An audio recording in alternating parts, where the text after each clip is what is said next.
Oh, hi there.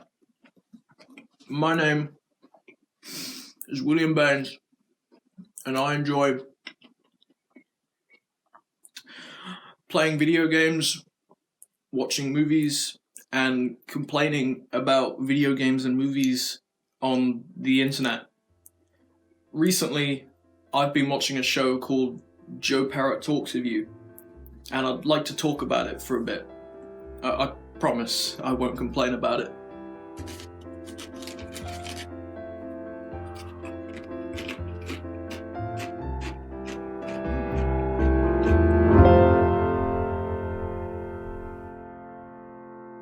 Joe Pera Talks With You is an interesting show to talk about because it kind of escapes definition. It's a comedy about Joe Pera, who's a choir teacher at his local middle school. He lives in Michigan, has a basset hound called Gus, and is friends with pretty much everyone he interacts with.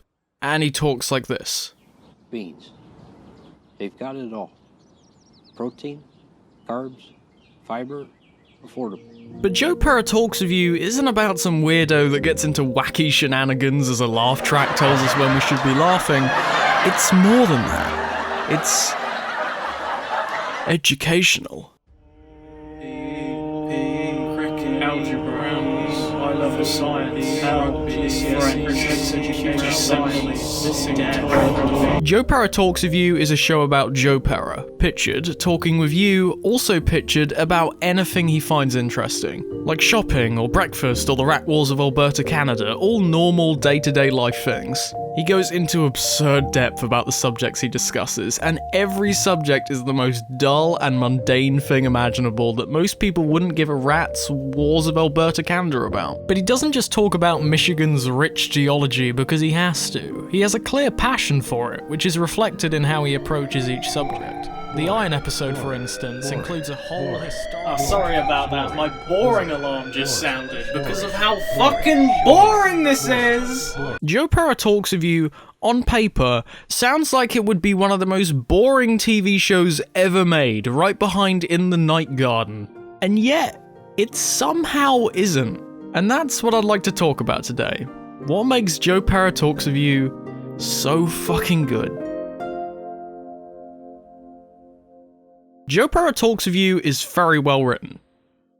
Hey, thank you for watching. Make sure to like and subscribe. From my description of the show, you'd probably expect that each episode features Joe sitting in a chair going through PowerPoint slides about which kind of doorknob is the best. And to be fair, some of the episodes are kind of that.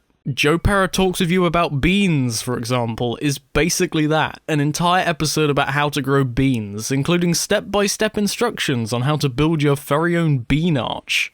Yes, this is a show I enjoy, but the vast majority of the episodes completely disregard this format, instead using the subject of the episode as a talking point for whatever else is going on in Joe's life.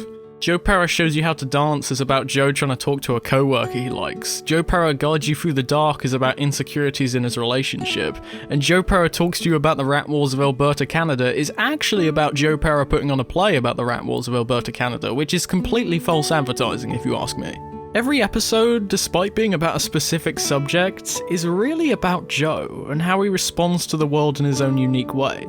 It's not Shakespeare, because Shakespeare ruined high school English class and this didn't, but the way this show is written is delightfully charming. The way they somehow managed to make Joe talking about supermarkets not only just interesting, but also funny, and then tie it into the overarching narrative, is genius. And it's even more admirable when you consider what they could have easily done. Joe Pera narrates a PowerPoint presentation. Honestly, I'd probably watch that. We all know that comedy is subjective, and we all find different things funny. Some people like slapstick comedy, some like dark comedy, and I personally find farts funny because I'm an idiot. And since Joe Pera Talks With You is on Adult Swim, the home of...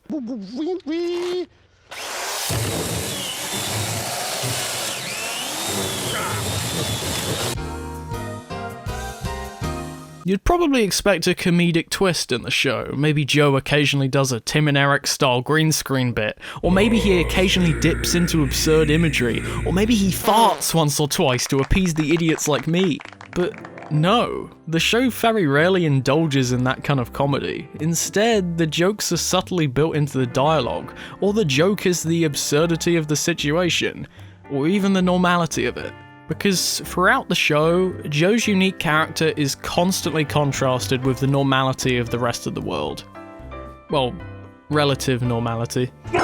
It's a unique kind of comedy that I don't see done very much, especially now where basically every joke is some form of irony or sarcastic quip. Hell, I'm guilty of it too. The problem though is that this kind of comedy is completely reliant on Joe and how well the character is portrayed, which is thankfully very.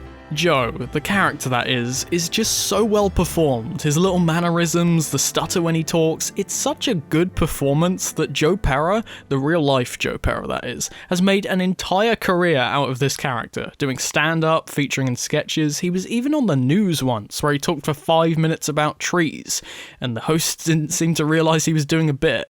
The lack of self-awareness is what makes Joe funny, and what makes the format of the show even work in the first place. Because without that, it would just be a guy talking about beans for 11 minutes. So, in conclusion, A- needs more fart jokes. Right, so what else is there?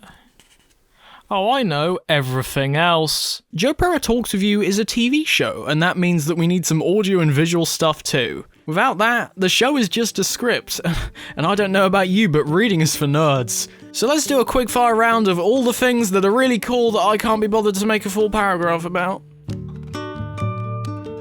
I don't think this show could have a more perfect soundtrack, honestly. It's relaxing and unique. I don't hear a lot of soundtracks that sound like this. It perfectly fits the laid-back tone of the show, while also being a great fit for the actual location the show takes place in. The best song in the soundtrack by far is Warm Apple Night. I don't think anyone was arguing with me there, but the rest of the OST is gorgeous too.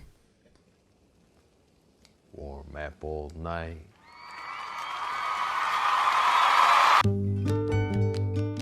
In a similar way, the cinematography is the perfect fit for this show. It's not spectacular and it never really catches my eye, but it's very deliberate and stylized. The slow pans, the sometimes awkward framing, it feels a little YouTube-esque for me. And by YouTube, I don't mean... Hey, what up guys? Welcome back to Joe Pera Vlogs. Today we're gonna be, talking a little bit about some rugs. I mean that it feels a little amateur. That isn't an insult, by the way. This unextravagant cinematography helps to reinforce the normality of Joe's life, and is very charming.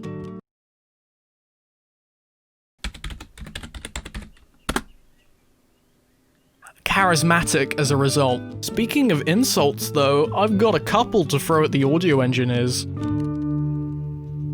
I'm sorry, I lied, I said that I wouldn't complain, but I would have been a disservice if I didn't. For some reason, Season 2 has this weird audio clipping issue where they dramatically reduce the background noise whenever anyone talks, and it sounds awful.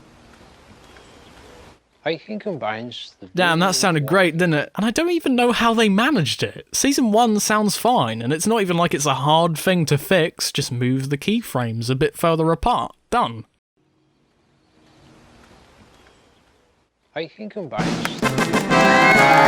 However, and I am well aware this point is extremely stupid, I kind of like it. I don't know, after a while I kind of grew to appreciate what it adds, which is arguably very little, but it's something. In the same way that the cinematography feels amateur, the cheap cutoff gives a similar feeling. It's kind of charming. The only difference is that the cinematography was clearly intentional, and this was clearly a mistake. Seriously, how the hell did this make it in? Who signed off on this? Surely someone would have noticed this in basically every episode. Like, for fuck's sake, I could have done a better job at this, and I despise audio editing. I swear to God, how the fuck did they mess this up so badly? Joe Pera Talks With You is a show I love for a lot of reasons, but I think the main reason I like it so much is how happy it makes me feel. Genuinely, whenever I watch a Joe Pera episode, I just feel immensely happy in a way few things can make me feel. There are better shows out there, sure, there's tons, but Joe Pera fits into such a unique mold. Like sitting outside and listening to the birds, or eating ice cream at the beach, or watching a very entertaining YouTube channel you should all subscribe to. Joe Pera captures the quiet moments of life in such a thoughtful way.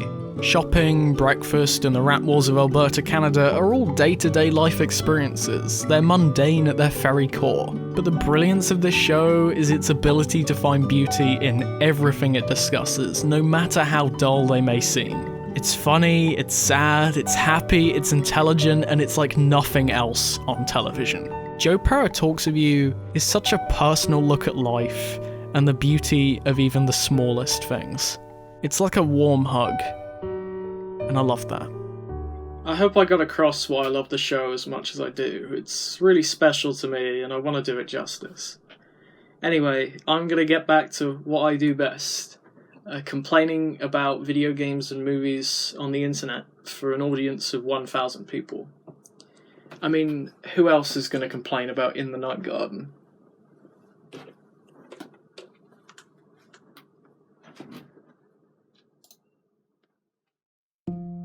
Hey guys, and welcome back to a brand new video. Today I'm shitting on In the Night Garden because it is shit. So first off, Macapaka. We've got to talk about this fucking dumbass. Macapaka is a piece of shit, and I don't want any arguments. He just is. He just is. And like, who the hell is gonna watch In the Night Garden? Like, it's like about the night, but it's on at like 6. Like, that's not the night, dipshit.